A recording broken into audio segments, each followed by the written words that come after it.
Well, good morning, YouTube. How are you guys? I'm glad to see you all here. If you're new, welcome. If you're not, thanks for coming back. I appreciate you.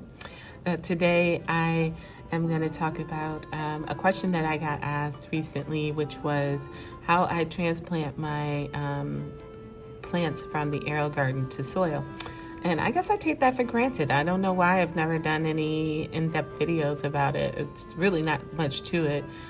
My first thing that I'm going to say to you is that there are no hard and fast rules, in my opinion. I know that I personally have not ever looked into how I would transplant something from an Aerogarden to soil, and I've been Aerogardening for several years now.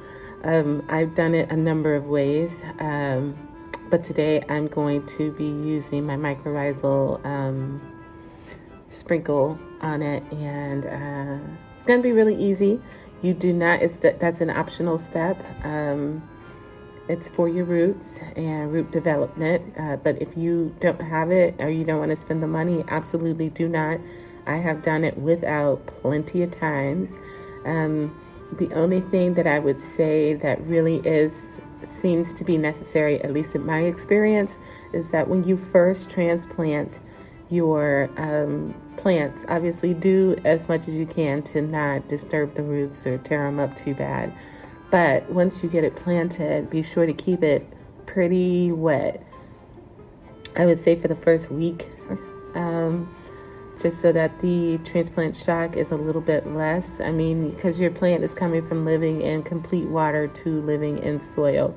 And so I just find that by keeping my soil wet for the first week really helps with the transitioning of the plant. So that would be my strongest piece of advice. And the rest is, try it.